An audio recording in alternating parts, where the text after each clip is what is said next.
All right, here we are. So what's going on today? Well, we've got a couple of things to review. First, let's go back to Moodle for a second.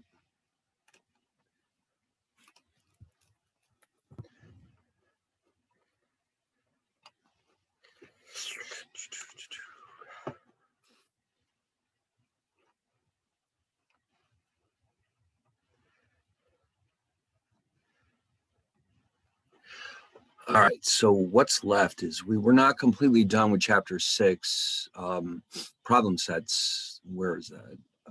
Here it is. Yeah, we didn't completely finish it, so we'll do that today. And then we've got a cool video to watch. And when that's done, we're going to go back and look at the sample midterm. Because as I may have mentioned before, the first midterm will be based exclusively on chapters 5 and 6, which we're now done with. So all that remains is to finish up that problem set as well as go through the sample midterm. Then I can post the actual midterm, and you'll have about a week to get it done. That should be more than enough. It's all about 5 and 6. There's everything in there that we've been doing. And so we'll go over that later on. But right now, let's just get to the actual problem sets again. Okay, so hold on one second while I get it open.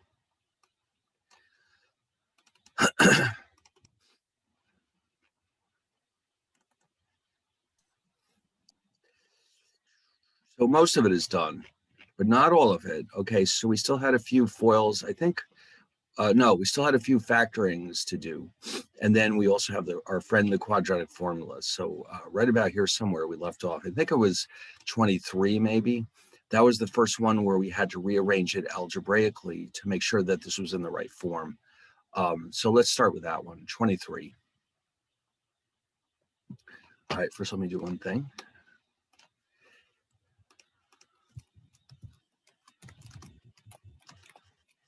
Today's the 8th. And so let's do it.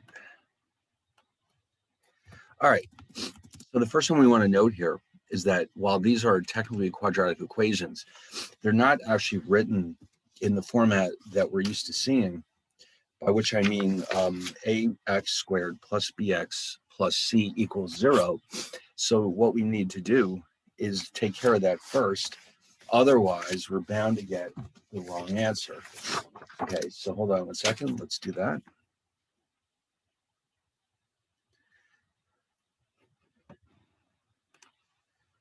All right, here we go. Oops.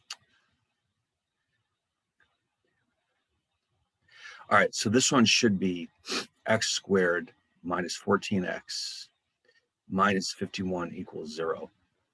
Now, once it's in that form, remember what we're trying to do is we're trying to look for a pair of numbers, a pair of integers, that is, whose product is negative 51, but whose sum is negative 14. All right, so we try to figure out the factors of negative 51. We can try negative 1 and 51, 1 and negative 51, negative 3 and 17, 3 and negative 17. These are all factors whose products is negative 51. And we need to find the unique pair whose sum is negative 14, and that would be this case. All right, so what that tells me is that the factors are x plus 3 and x minus 17. All right, so those are the factors. But because we're being asked to find the solutions, we need, it says solve, yeah, right there. So we have one more step to go. What we have to do is set each of these factors equal to 0. Actually, x plus 3 equals 0. And x minus 17 equals 0. All right, so that means we have negative 3 and 17. And these are the solutions. Now, how can you tell? Well, if you plug these back into the original equation, each of them will give us an answer of 0. Okay, so in other words, if you were to type, let's just try this one.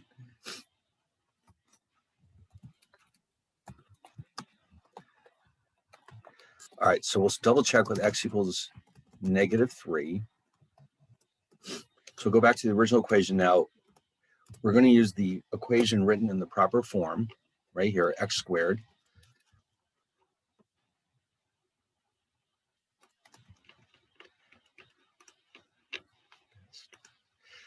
minus 14x minus 51.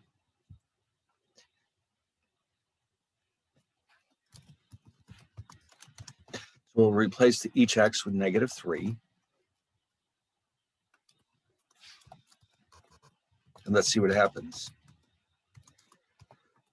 All right, so that leaves us with 9 plus 42 minus 51 equals 0. 51 minus 51 equals 0. 0 equals 0. Okay, so that's good. So that first one definitely works. Now how about 17?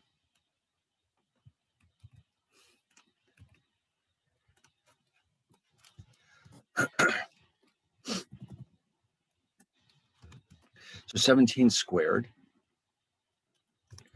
minus 14 times 17 minus 51 equals 0.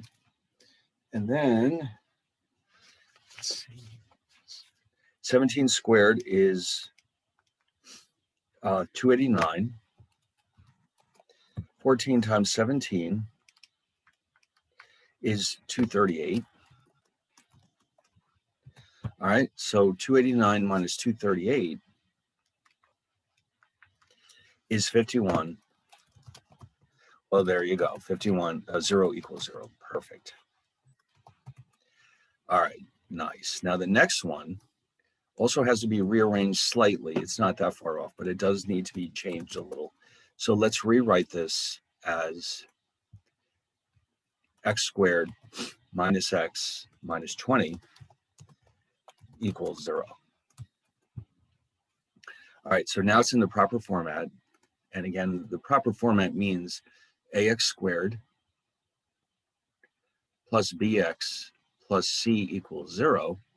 That's what we have here. So now we need two values whose product is -20 and whose sum is -1.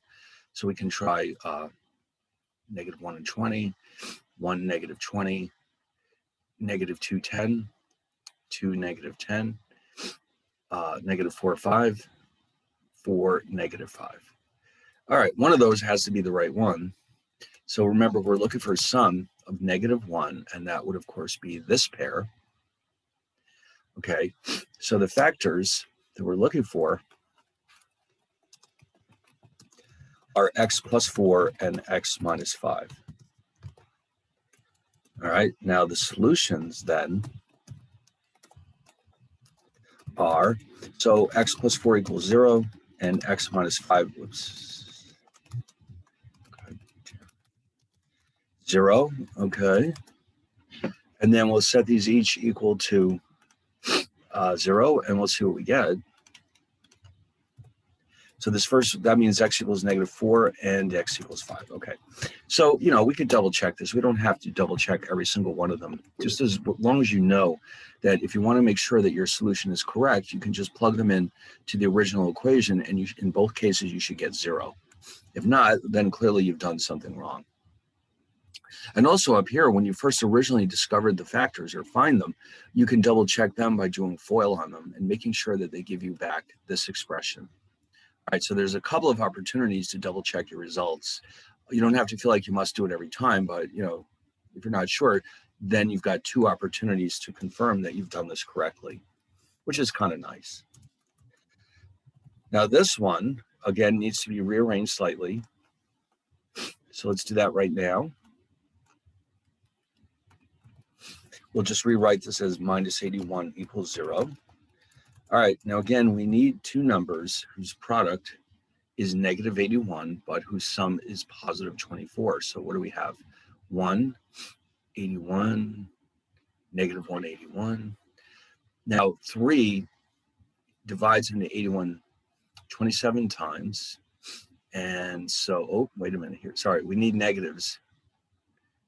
There we go. And then you can stop right there. Well, you don't have to. I mean, if you want to go through the whole list, that's fine. But you can see we've already got what we're looking for because their sum is clearly equal to 24. So that means that the factors are x minus 3 and x plus 27. And then the solutions are, all right, x minus 3 equals 0, x plus 27 equals 0. So therefore we have x equals 3 and x equals negative 27. All right, beautiful. Now, how about this one? There's one more. And again, it's slightly not exactly in the right format. So let's take care of that first. All right. So we'll rewrite that as minus 64 equals 0. All right, now, so we need two integers whose product is negative 64, but whose sum is negative 12. Let's try out a few possibilities.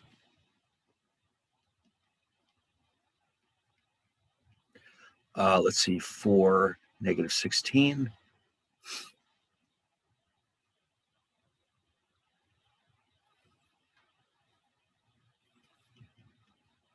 Negative 4, 16. And then we also could potentially have 8 with negative 8. Of course, that can't be right because then the sum would be 0. So out of all of these, only one has a sum of negative 12, and that would be this one. So therefore, the factors are x plus 4, x minus 16. The solutions are x plus 4 equals 0, x minus 16 equals 0, x equals negative 4, x equals 16. All right, so those are completely done. Now, all that remains is our favorite, which is the quadratic formula. Now, the only problem with these is that the answers in many cases are extremely messy. All right, well, that's why we use the quadratic formula, because factoring is useful up to a point, but it gets very awkward when we're dealing with messy cases. And so the quadratic formula always works, which is kind of nice, especially in these very, very messy cases. So let's take a look at some of these.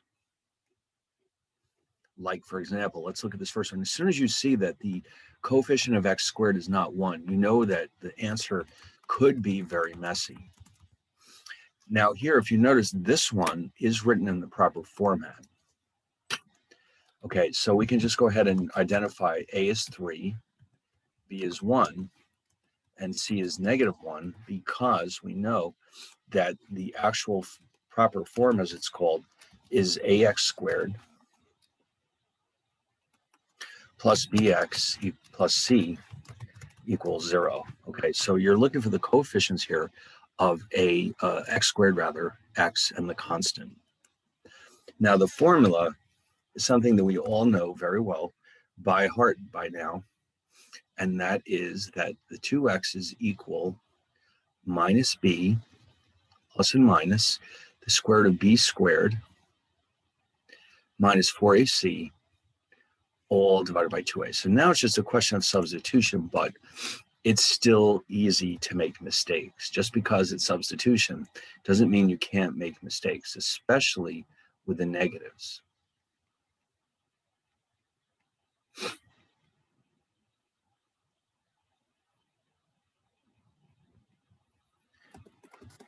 Okay.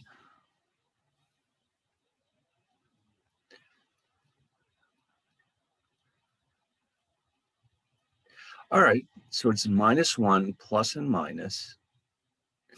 Now here, there's two negatives here, so that means this is a positive number. 1 plus 12 over 6. And then, of course, bad luck, here we go. Since 13 is prime, we cannot simplify this any further, and you may as well just leave it like this. I mean, you can write, if you want to, minus 1 minus radical 13 over 6, comma, minus 1 plus radical 13 over 6. And that's fine too, but either one is okay. But when there's such a mess like this, you can just leave it. All right, so this is what I mean. This would have been tough doing factoring, let me tell you. So this is a classic example when you should use the quadratic formula instead of factoring. Wow. All right. Yeah, what a mess that was. All right, but again, if you plug in either one of these into the original equation, it will give you 0. Okay, you can confirm that if you want to. You don't have to, but you certainly can try.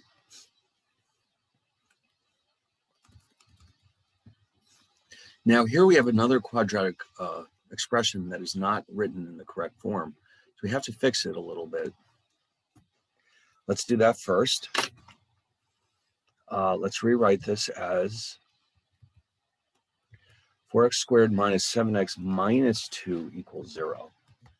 Okay, so now we know that a equals 4, b is negative 7, and c is negative 2. Okay, so remember, if we had it written like this, you might incorrectly assume that c is 2, but it's not. It's negative 2. All right, if you make a mistake like that, you're not going to get the right answer.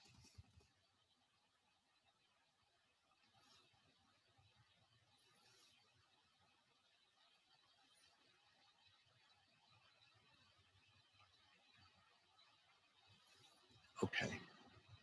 All right, our favorite formula right there. And we just do some substitution.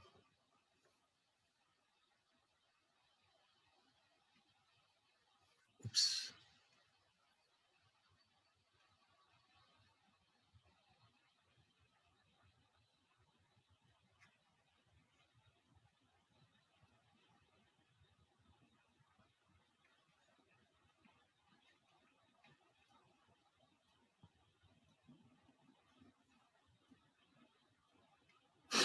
Okay.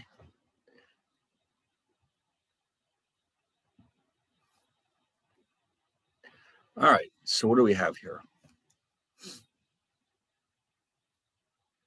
So this becomes 7. Now, under the square root sign, we have 49, and then over here, we actually have plus 32.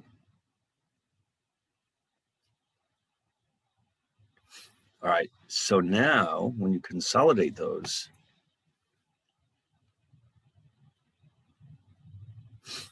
now that, wow, look at how lucky we got there.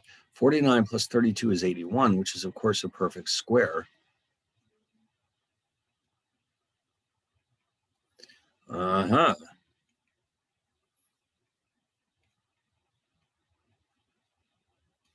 So even though these aren't whole numbers, at least they are not prime numbers. So we've got minus 2 over 8 and 16 over 8. So our final result is minus a quarter and positive 2. Beautiful. It's always kind of satisfying to have nice results.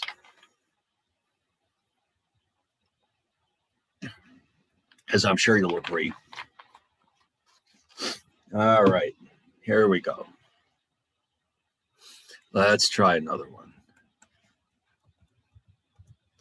Now, again, this one isn't really exactly in the right format. So here's what we're going to do. We're going to rewrite this slightly as minus 12, 2x squared minus 5x minus 12 equals 0. So that a equals 2, b is negative 5, c is negative 12. All right. So now let's plug that into our favorite formula.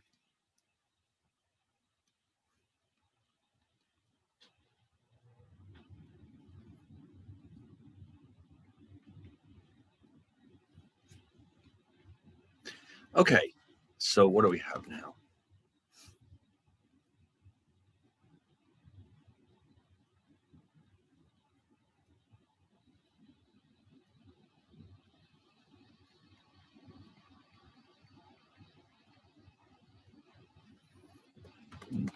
All right, let's plug some numbers in.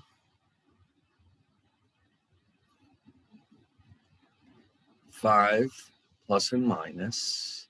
So here we have 25 plus 96 over 4. And then what do we end up with?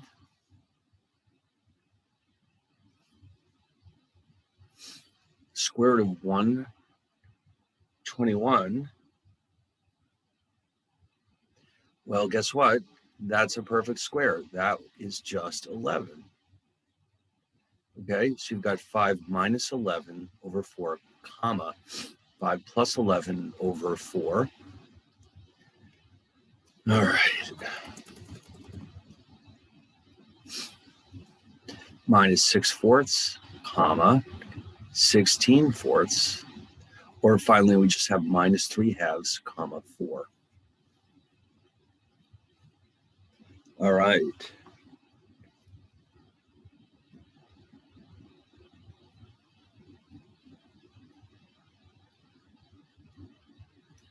Okay.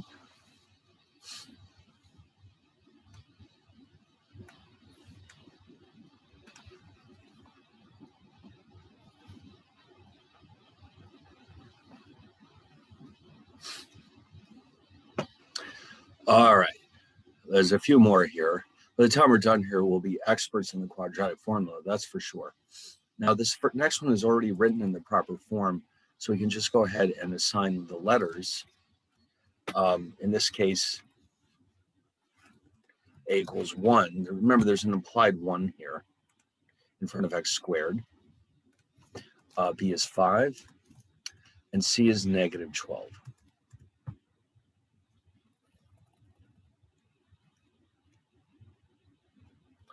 Now, once again, let's plug in our numbers.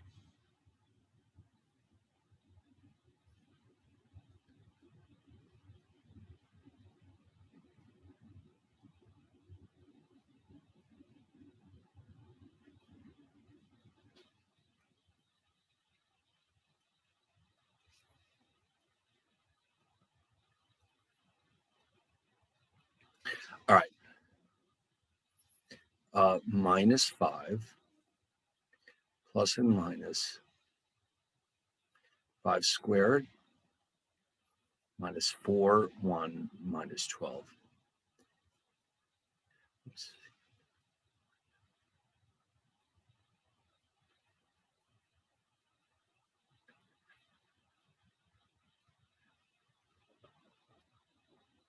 Okay, so then that becomes minus 5.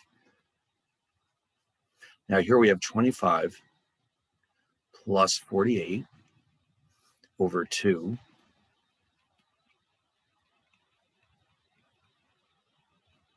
These two added up give me 73. Now, sad news here. 73 is a prime number, so we're done. We can't do anything else with this one. So you can leave it like that. Yeah, it happens. What are you going to do? Prime numbers are everywhere, aren't they? Waiting to jump out when you least expect them. Okay, so let's see. Yeah, that's right.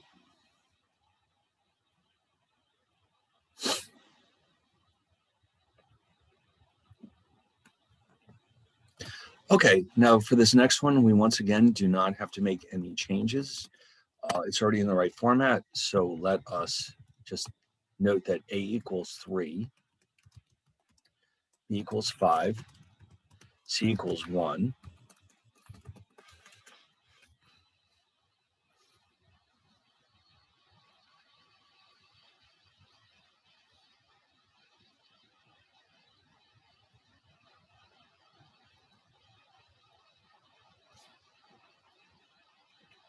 Okay, minus 5.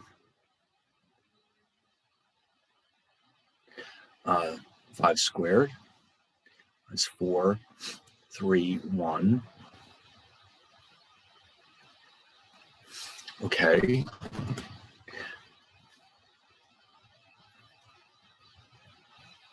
So then we'll have 25 minus 12 over 6. Yeah, you can see this one is heading in the same direction. Minus 5 plus and minus, yes, of course, 13 is a prime number. So once again, we're done. This is it. We can't take it any further.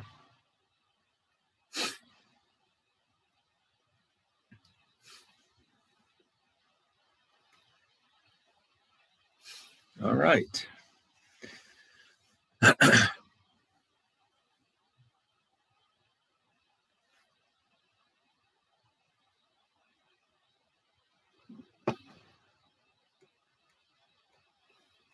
right, now what about the next one?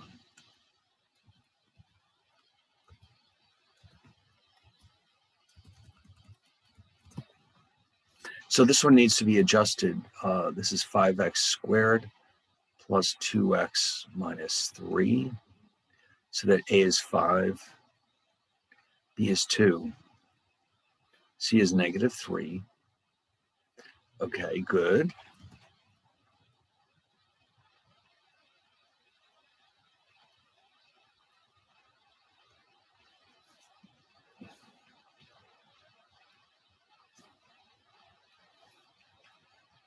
Minus 2, 2 squared minus 4 ac over 2 times 5. Good.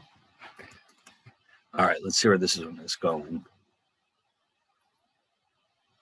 All right, so 4 plus, the product of these three is 60. Oh, this one's looking pretty hopeful, because you can see you've got 64 under that square root sign. And of course, 64 is a perfect square.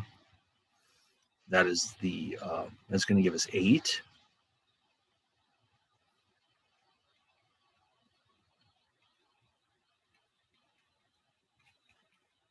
All right, so we're going to end up with minus 10 over 10, comma, 6 over 10, minus 1 and 3/5.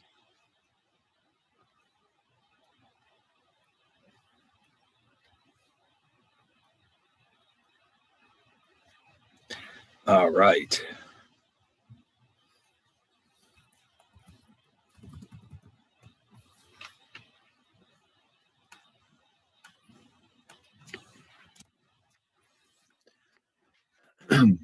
All right, now this next one, of course, as you can see, is written in the proper format already. So let's carry on with this one, which means you can see that A is 1, B is negative 8, C is negative 9. All right, let's actually, I'm going to move this down to the next page just so it looks nicer. All right, here we go.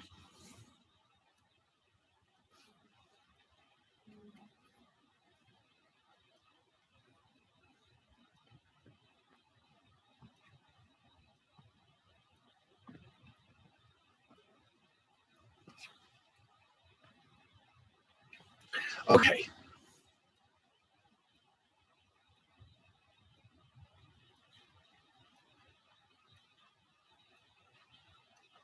So let's see, what do we have?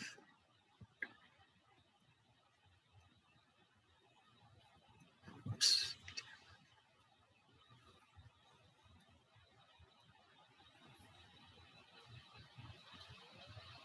All over 2 times 1. All right, let's sort this out a little. This is 8 plus and minus 64. And then this is plus the, oh, this one worked out beautifully. Because you can see we have the square root of 100, which of course is a perfect square.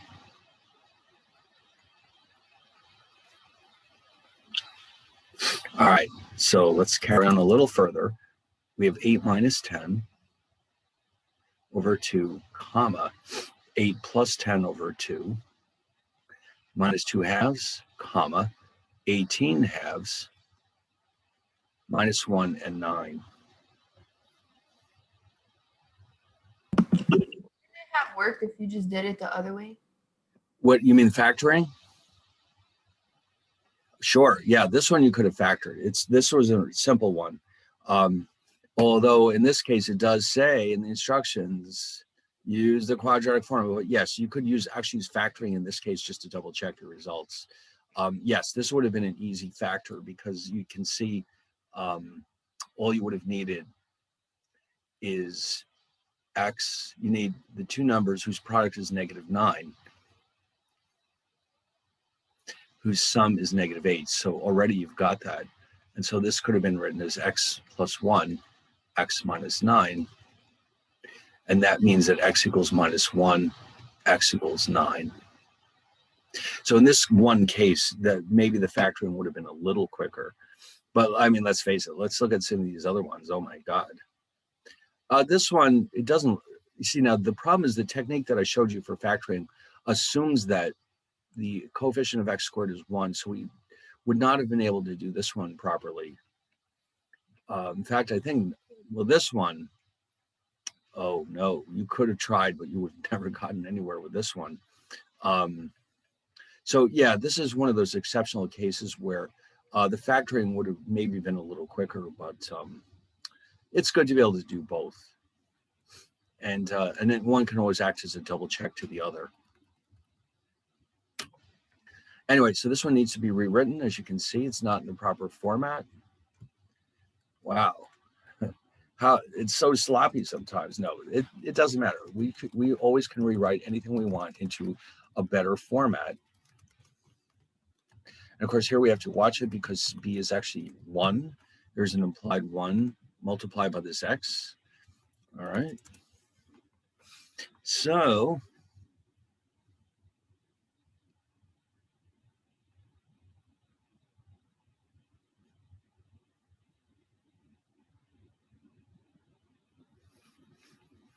-1, plus and minus, adds. What am I going to do, you know? All right, -1 plus and minus 1 squared minus 4, 6 minus 35, or 2 times 6. Wow, this one is looking pretty scary. But you never know. So let's see, we have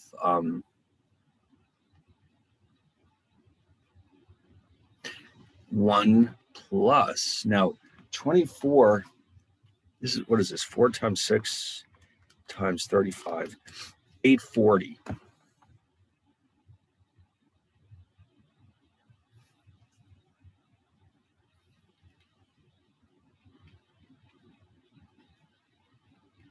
Now, you might not recognize it, and of course, why would you?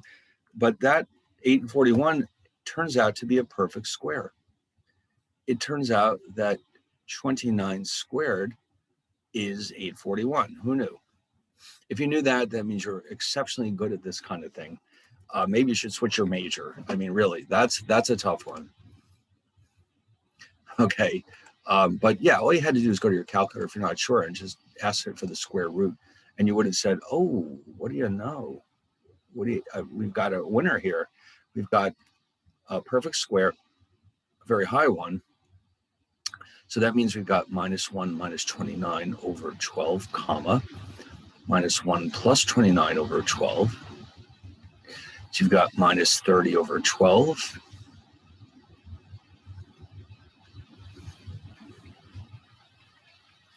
Comma, 28 over 12. Now these can certainly be reduced a little further.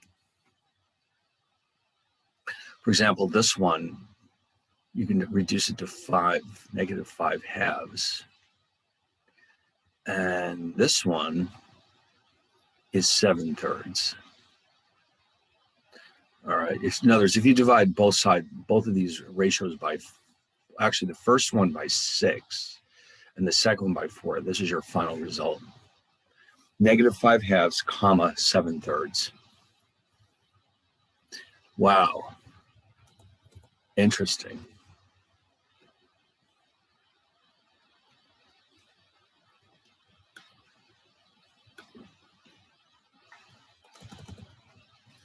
All right, so that's it for these problems. Don't be disappointed though. We've got the whole sample midterm to work on. So,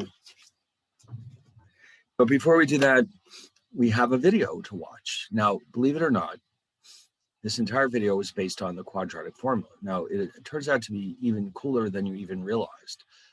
So I know it's hard to imagine, but it's true.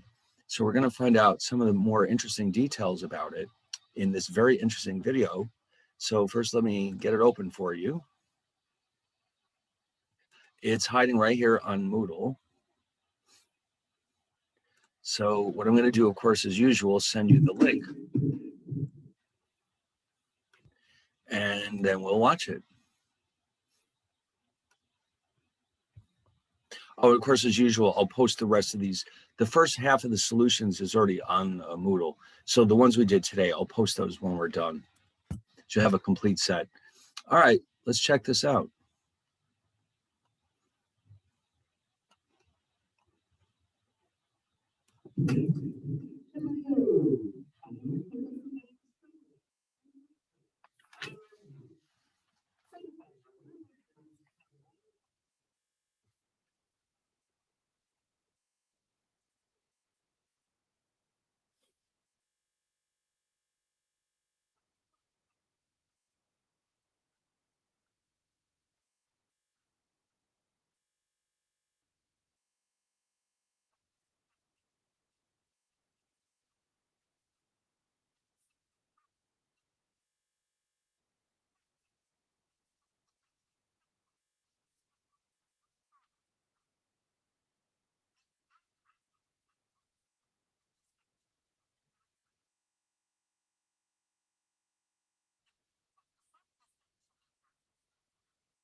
Oh, well, that was kind of silly, but it was kind of cute. I thought you'd like that.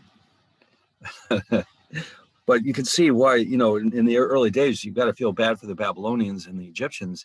Algebra hadn't been invented yet, so they had no way of just solving formulas. Yeah, it was kind of nice. It was fun. It was a nice little break in the middle of all of these, oh my God, all these homework problems. But yeah, I thought you'd like that. Yep. So yeah, it's sometimes you never know with these videos, what's out there. Some of the stuff is really quite good.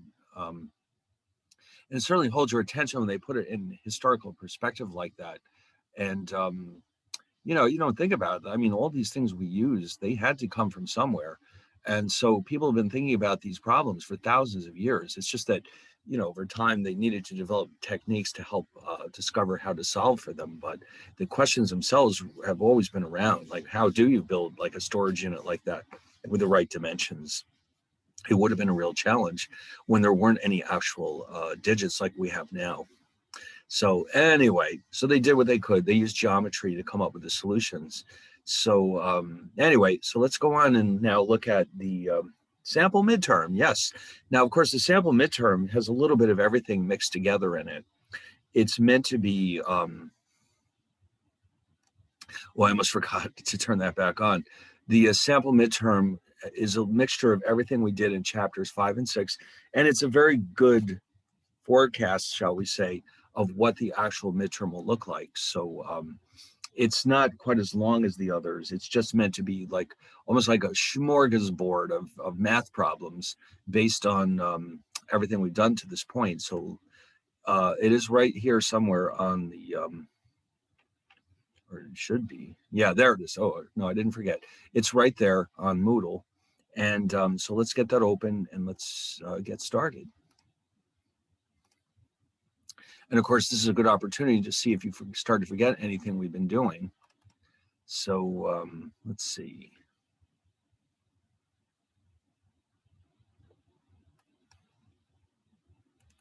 All right, sample midterm number 1. There we go. All right, let's do this. So first, let me save this with the right name on it.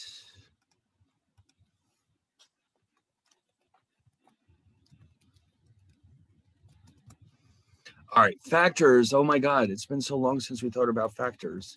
So remember how this works. Really, all you're trying to do is find all the products of natural numbers that give us back 60. And so, for example, you could write this as 1 times 60. Let's see, 1 times 60. 2 times 30. Now, by the way, these are not prime factors. These are just any factors that work. These are all natural numbers, prime or not. Okay, 3 times 20, 4 times 15. 5, man, this one has a lot, doesn't it?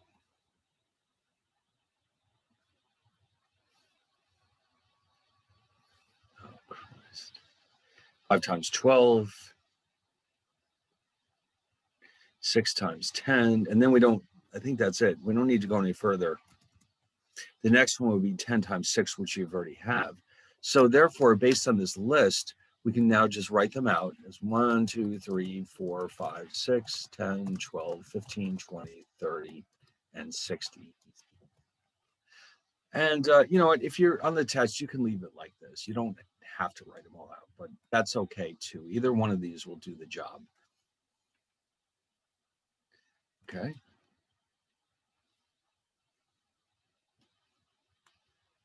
Now, the factors of a prime number, well, based on the definition of a prime number, 1 and the number itself are the factors of a prime number. All right, so just as a quick example, for 13, the only 2 factors are 1 and 13, and that's how you know that it's prime. Very good. Now, least common multiples, remember what that means. A multiple means all you're doing is multiplying a number by all the natural numbers, okay, like 1, 2, 3, 4, 5. all the way up. So what we're trying to do here is write out the list. And, you know, there may be other more sophisticated techniques for doing this, but this one works very nicely, as long as the numbers aren't too ridiculously big. And then for the second number, whatever you've done for the first number, usually you can just keep your eyes open and, oh, there we go. We can stop now because you can see we found what we were looking for. They both have a common factor of 7, a common multiple rather of 21. And that's our answer. So in other words, what is the least common multiple? It's the largest, it's the smallest multiple that they have in common. So the least common multiple of 3 and 7 is 21. And if you notice that sometimes if you can't find, or if you're finding it difficult to find the least common multiple, you can try the product of the two numbers. That is a possible least common multiple of the two. And in fact, that's what happened here. 3 times 7 is, of course, 21. And you know that one has to be a common multiple of both of them.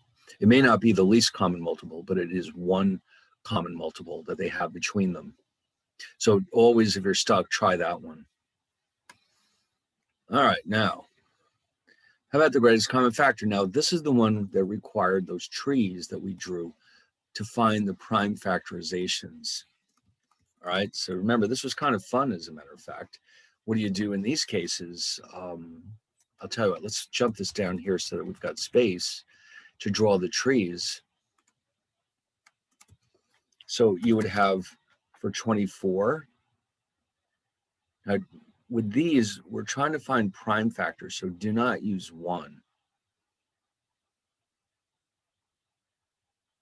And don't stop until all the numbers on your tree are prime. All right, so here we have our prime factors, 2, 2, 2, 3. Over here, we have 2 and 18, 2 and 9, 3 and 3. So the prime factorization is 2 times 2 times 3 times 3. So the greatest common factor is the product of the prime factors that the two numbers have in common, which means in this case 2 times 2 times 3, which is 12. All right, so in other words, they each have 2 2s in common and a 3. And so the product of 2, 2, and 3 is what we're looking for. Very nice. Okay, so those trees are kind of fun. They're a cool way of getting to the prime factors of any number that you're looking for.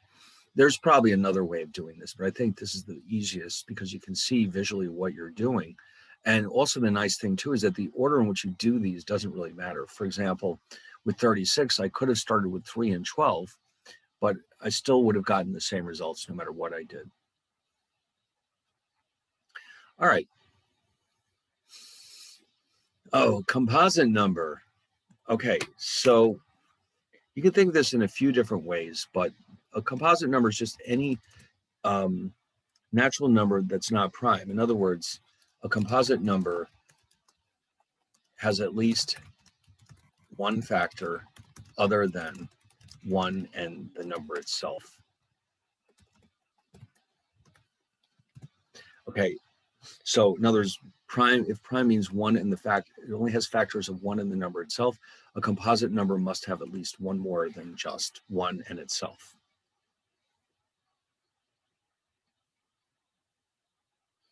And then all, of course, that implies that all the natural numbers are either prime or composite. All right, now for the primes, ooh, look at this one. What is the smallest prime number greater than 30? Well, what you can do is start writing them out.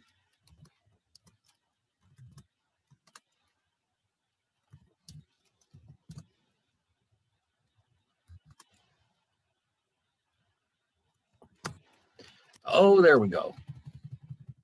Okay. The other option is just to say, well, listen, let's start with 31 and see what happens. And in that case, you would have gotten lucky because 31 is, in fact, the smallest prime number greater than 30.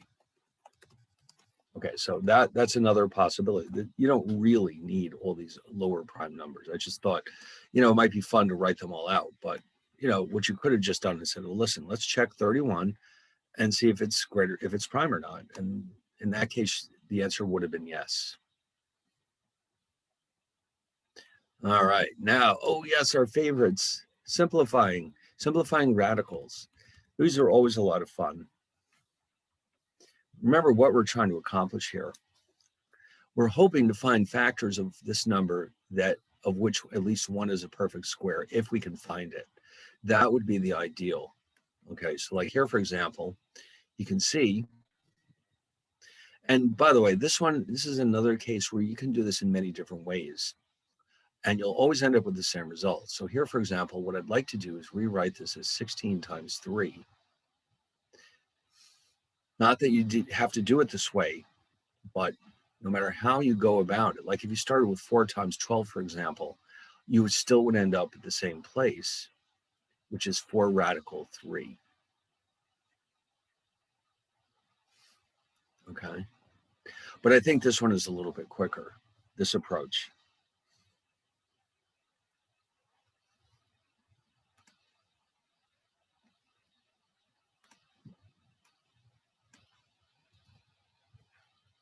All right, how about this one, 288? Now, this one it's hiding a very interesting perfect square. You might maybe recognize it, maybe you don't.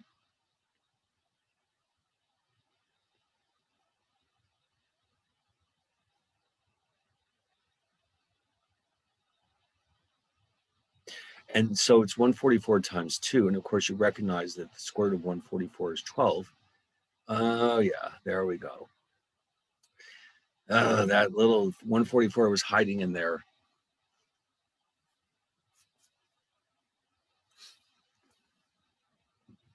All right. How about C? Now, C is different because you're trying to combine two radicals, and you might look at it and say, no, we can't do that. But then you realize, oh, wait a minute. This is plus 4 times 2.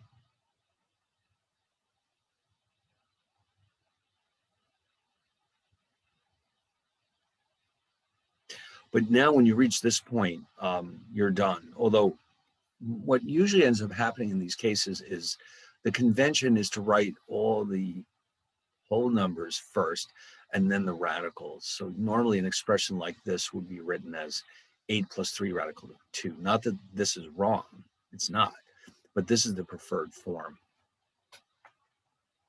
Yeah, mathematicians are very particular about the form in which expressions are written, very much so. So anyway, but once you get to that point, you can't continue adding because you clearly don't have a common radical in these two terms. All right, what about this one? Oh, this is a product. So now remember how this works. You're going to have to multiply the constants together, these coefficients.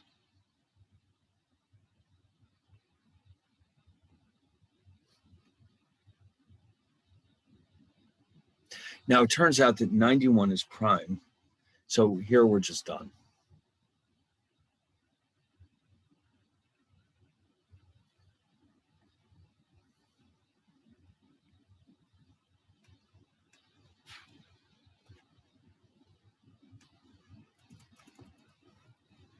Now this one looks promising.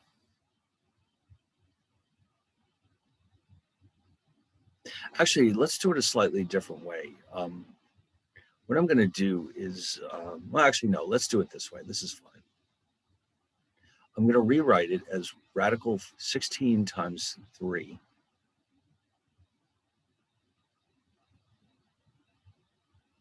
over 2 radical 3.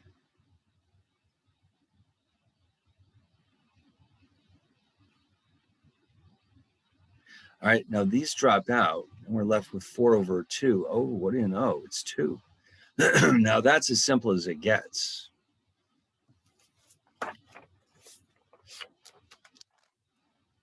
Beautiful.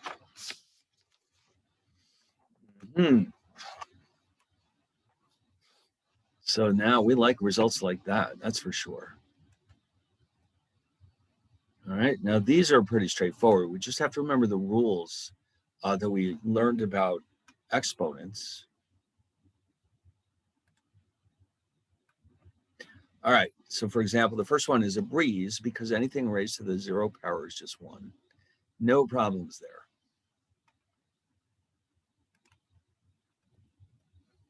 Now we have to be careful with these negative exponents.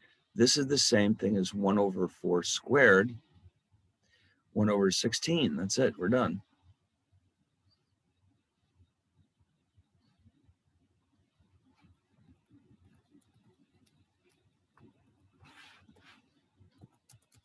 Now this is the product of exponent power rule, sorry, where what you're doing is you're actually multiplying the exponents, not adding them.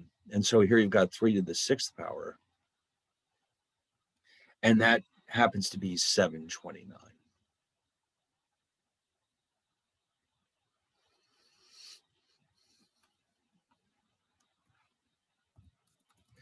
As opposed to this one where you actually do add these two exponents together.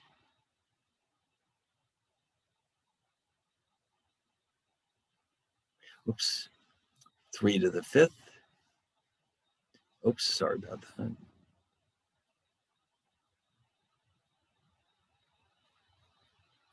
$2.43.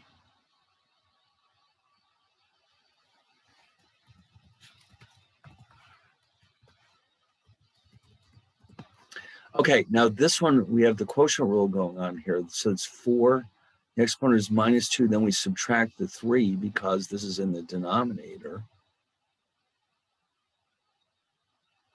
And this in turn is 1 over 4 to the 5th power, which is 1,020, 1 over 1,024.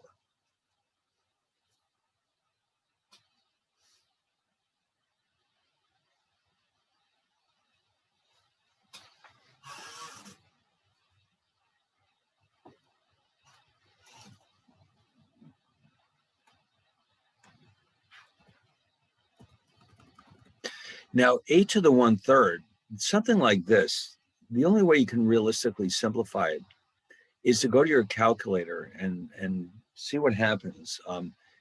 In principle, you could leave it like this, but it turns out this is 2. So we normally try to simplify every expression when we can. Something like this, the only real option you have is to use your calculator. If you didn't realize that it was a 2, you'll get that right out of your calculator.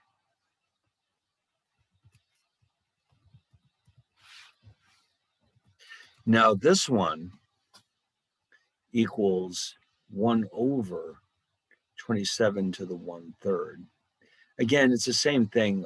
You really need to go to your calculator and use the cube root button. And you'll discover that that's equal to 3. So this whole ratio is just 1/3.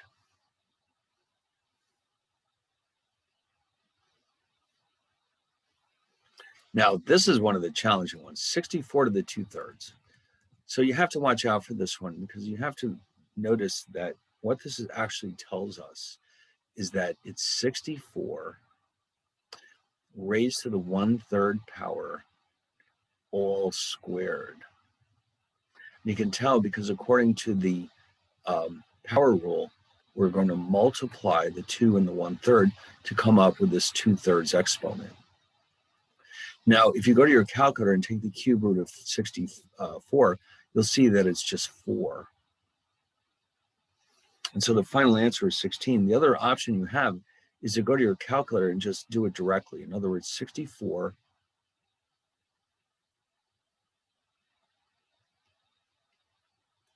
that should give it to you. All right, so if you're not sure, just go to the old calculator, say, oh, please, calculator, help me with this one. Get it out. I'm going to do that right now. Make sure this is going to work correctly. 64, the exponent x to the y. You'll need parentheses for this one. 2 divided by 3. Make sure you close the parentheses and then hit equal, and it will, in fact, give you 16.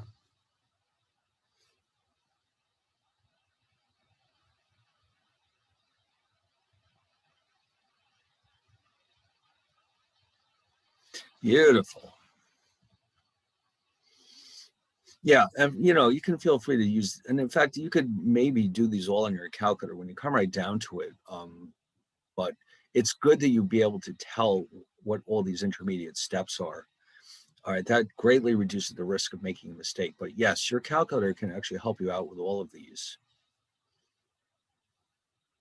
The only problem is like this one, for example, 1/16. If you type that into your calculator, you're going to end up with the fraction 0.0625. And so if you're not sure what that's equal to, let's say you get 0.0625 and you want to know what fraction that is, hit the 1 over x button, and you'll realize that that's just 1 over 16. But other than that, we should be able to do these directly. All right. Oh, here's our old friend scientific notation. Woohoo. So this oh, for God's sake.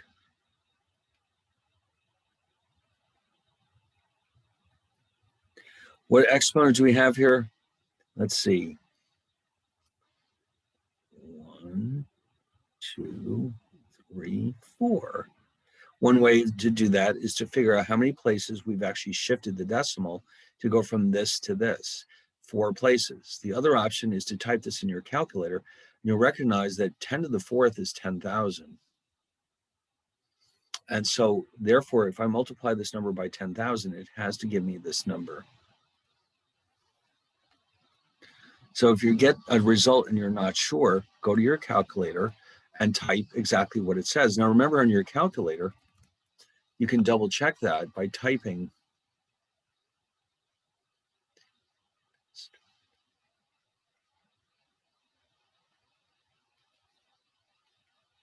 there's a special button on that calculator. We discovered it by accident once before. It's called EE. So if you type all of that EE4,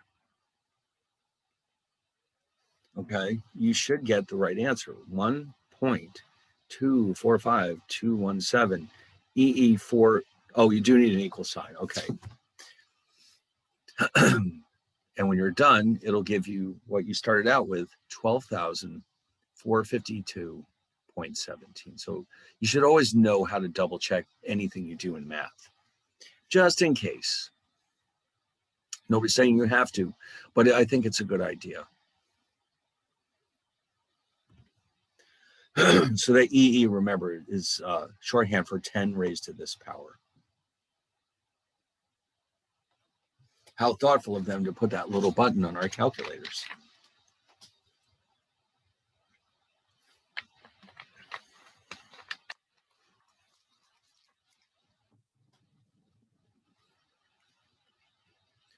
All right, now we're going the opposite direction with this one.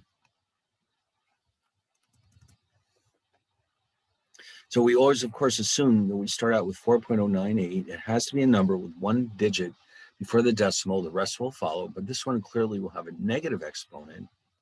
How many places do we have to shift it? 4 to get to this form. In other words, to take this number and turn it into 4.098, we shifted that decimal place 4 to the right, and so we end up with this result. And if you want to double check, what would we do? Type 4.098 EE. Now remember, in this calculator, the negative sign comes after the number. Okay, so that should do it. 4.098 EE 4 negative equals, and there you go.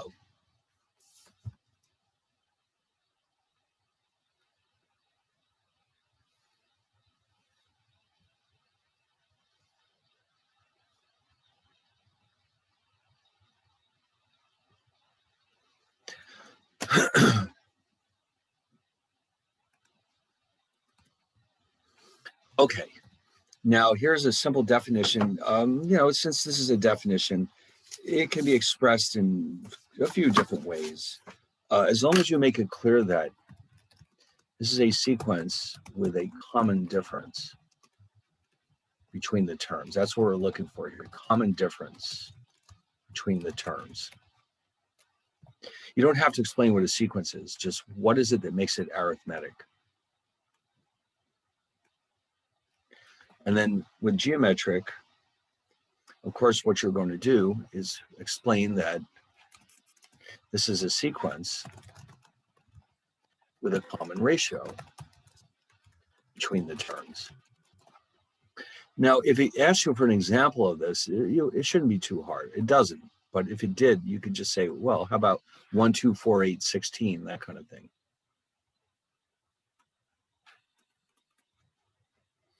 All right, now these are a little bit more challenging. Remember, since this is arithmetic, first of all, just make sure you recognize that this is an arithmetic sequence. How do you know? Because they have a common difference of 2. A1 is 2, D is also 2, just by coincidence. So therefore, the 10th term, you could write these out if you want to, or you could recall our helpful formula here.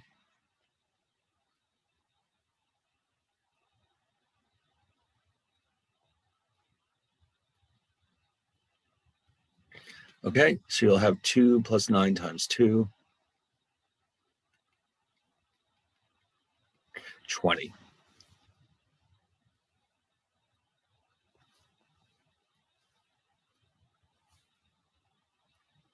All right. Now, again, if you want to make sure, you can feel free to go ahead and write them all out. That's fine. Clearly, the pattern is 2, 4, 6, 8, 10, 12, 14, 16, 18, 20. Is that the 10th term? Let's see. Yes, it is. Okay.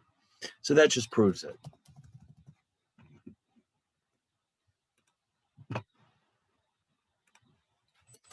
Now, for this sequence, this is also an arithmetic sequence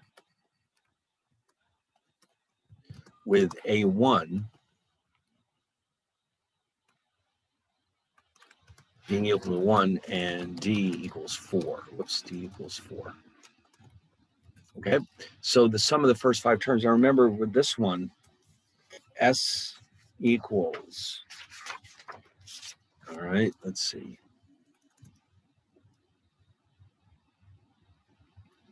We've got N, A1 plus AN over 2. So therefore S5, those tricksters, you know what we need to do next? We forgot to solve for A5. So A5 will equal A1, which is 1, plus 5 minus 1 times the common difference of 4.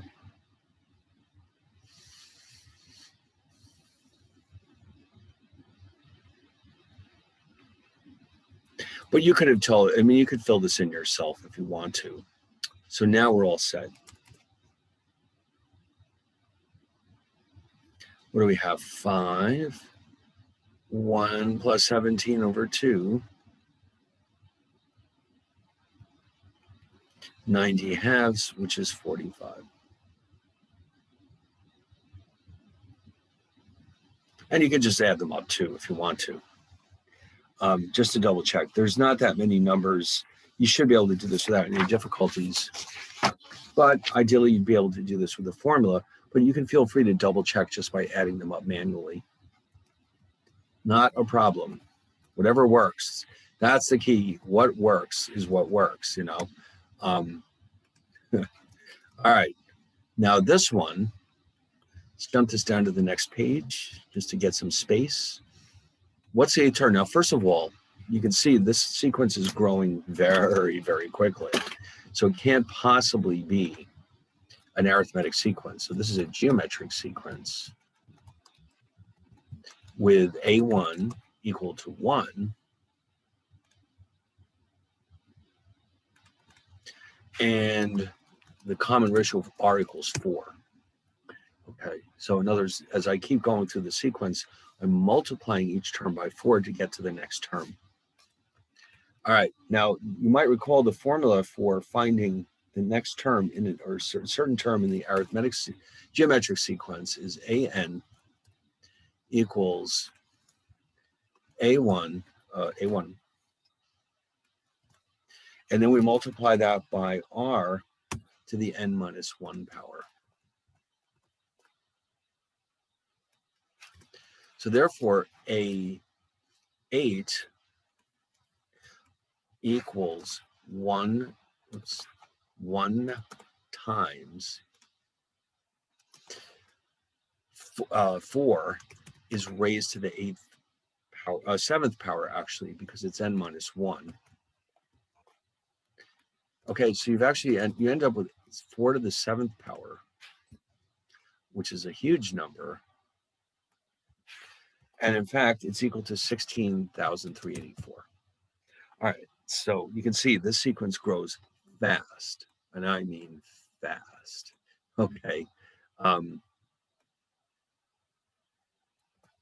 Now, this next one clearly falls into the same category. You can see that this one must be a geometric sequence, or in this case, A1 equals 2, and R is 3. We're multiplying each term by 3 as we go through the sequence. Now, this time, though, we do not want to know a specific term. We're looking for the sum. Okay, so remember, for this case, the formula looks like this. We have A1, 1 minus R to the n power, 2, 1 minus 3. We're looking for the 6th term.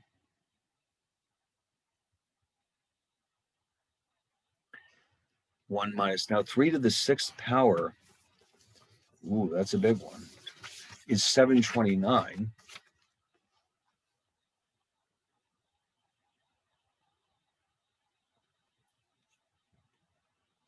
Okay, so we have 2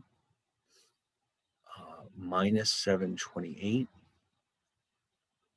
Okay, and so the negative and the 2 both cancel each other out, so we actually end up with just 728.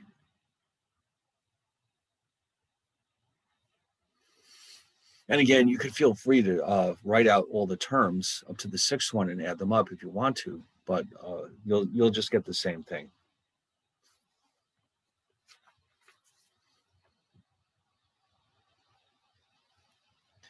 All right, now FOIL. Okay, now we're all getting pretty good with FOIL, but these are a little bit more challenging because you can see, in this case at least, the first term in the first expression is not x, it's x squared. So you just have to be a little bit more careful with these. It's the same procedure that we're used to seeing, but with slightly more complicated numbers. And that means that we may not be able to consolidate any of the terms. Okay, so for first, this is actually 8x cubed. O is here, 14x squared. Inner is these two, minus 12x. And then last is minus 21. So then you just end up with 8x cubed plus 14x squared minus 12x minus 21.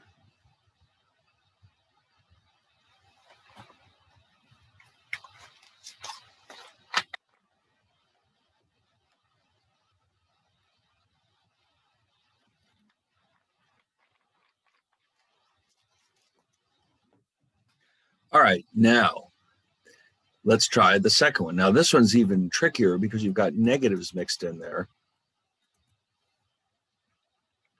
Oh, let me just leave that there for a minute so you can catch up.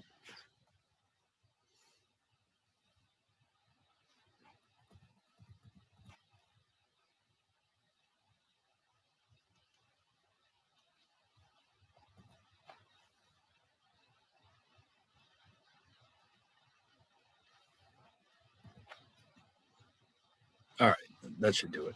All right, L. So what do we have here?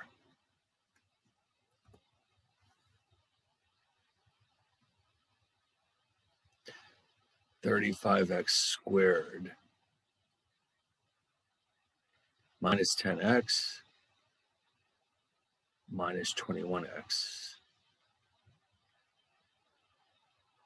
6. So these two do combine.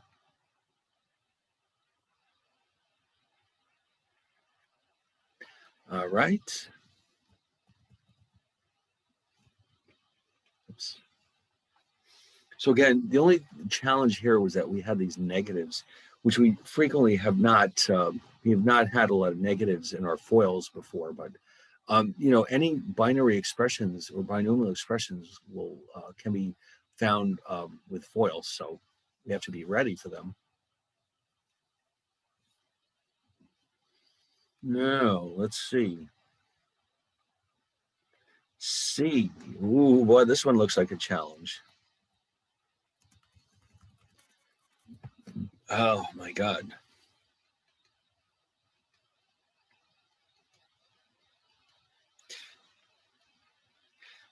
Minus 8x to the 4th.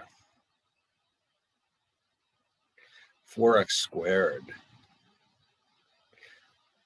minus 12x cubed 6x. Oh, by the way, and the convention here is to put them in order so that the highest exponent comes first, and then we work our way down to the lower exponents. So in other words, you can write them in this order if you want, but this is the preferred form. Because if you notice, we have 4, 3, 2, and 1. And this is what a mathematician would like to see.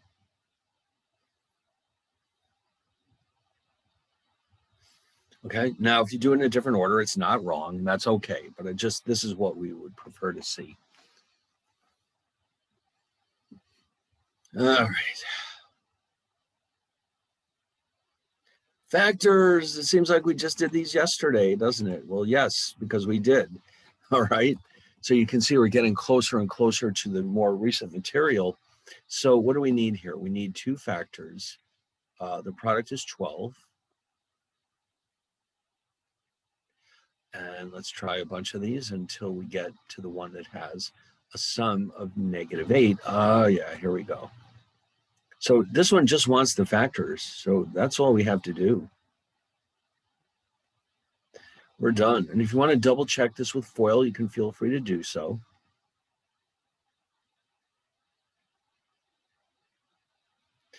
Okay, that's it. If it doesn't ask for the solutions, don't give them. It's this is fine. You're done. Isn't that interesting? Huh?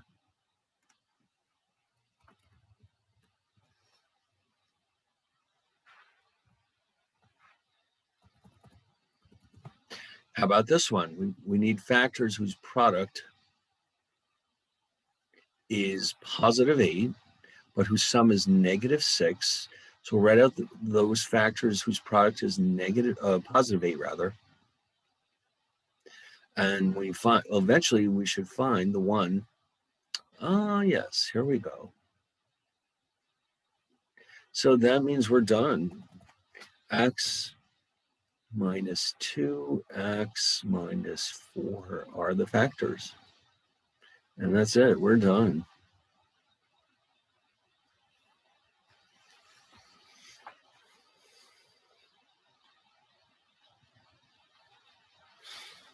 Yeah.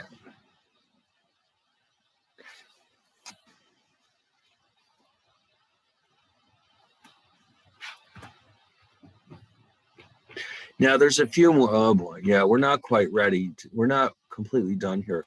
But let's do one more quadratic, I guess. We have a little time. This is in the correct form.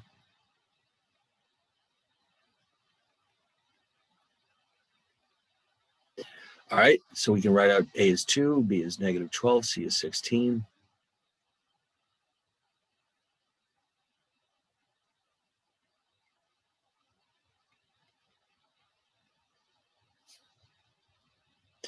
All right, let's plug them in. Oh, let's see.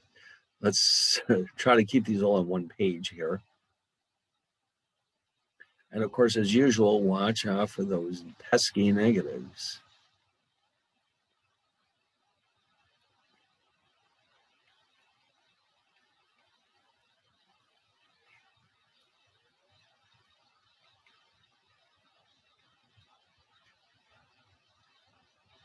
Okay, so I'll have 144. Now here, when you multiply those out,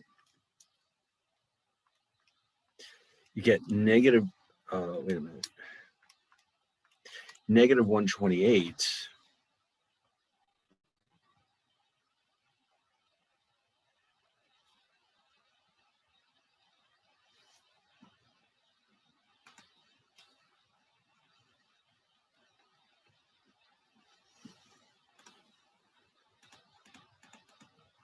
So we're going to end up with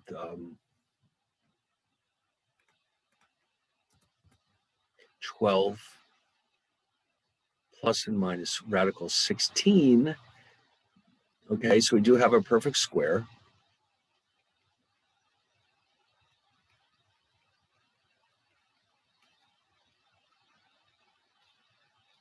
All right, so that leaves us with 8/4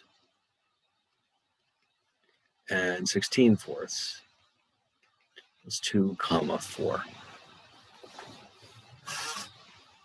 Beautiful.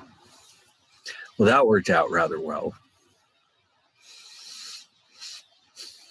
All right, so why don't we do this? Let's do there's another one here. We'll do this one. We're not quite done here, but that's okay. I'll tell you what we'll do. I'll post the midterm when we're done here anyway, and I'll post all these partials. Obviously most of it is done. We'll wrap it up on Thursday, but I'll put it up today, and then you'll have maybe a week or so to take care of it. So if you want to start right away, that's fine. We don't have to wait till all of these are done, because there's only a few left.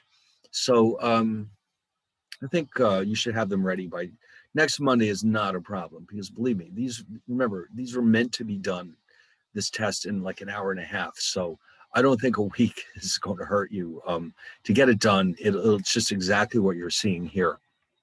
The only things you got to watch out for is because you're doing math, you'll almost certainly be doing it by hand.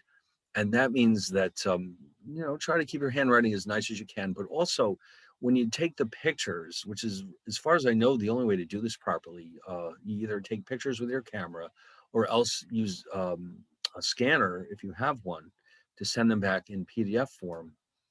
But just, read it before you send it to me, and make sure you can read it, because if you can't read it, I can't read it.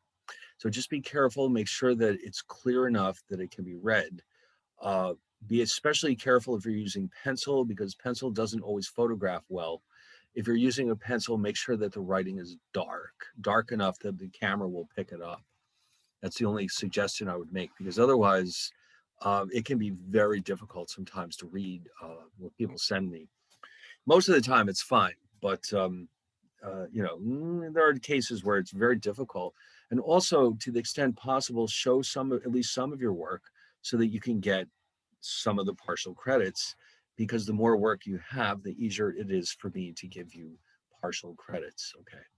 So anyway, let's just wrap it up with this one last one, and we'll finish the rest on Thursday. It's just a few word problems. And so anyway, A equals 2, B is 6, C is 4. And so it does specifically say to use the quadratic formula.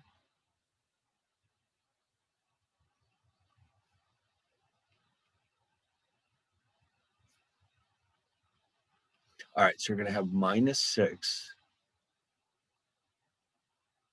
then we'll 6 squared, minus 4 times 2 times 4,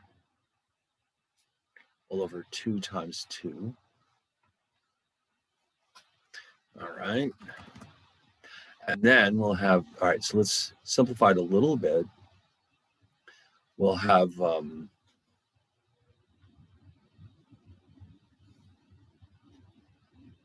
36 minus 32 all over 4.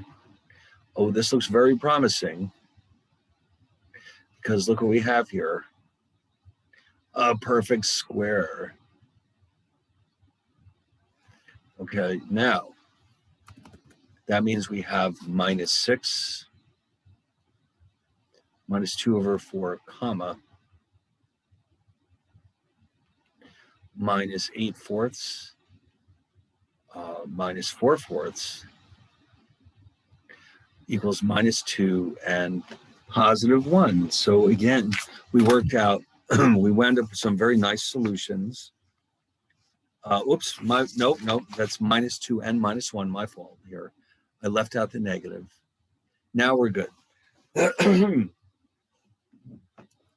Okay, so like I said, I'll post as soon as, well, later on today, because I've got so many classes going on, but I'll post the midterm, and you can start as soon as you want, but I think realistically they can all be ready by next Monday. And when I say Monday, I mean Monday at midnight, by the way. So you got plenty of time.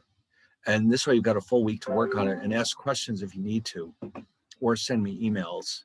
And when you're ready, what I want you to do is take a picture of all of your work and send it to me by email, or if you have a scanner, that would be really nice too, because the scanners usually do very good work. Now, having said all that, the one thing I would like to ask you to do though,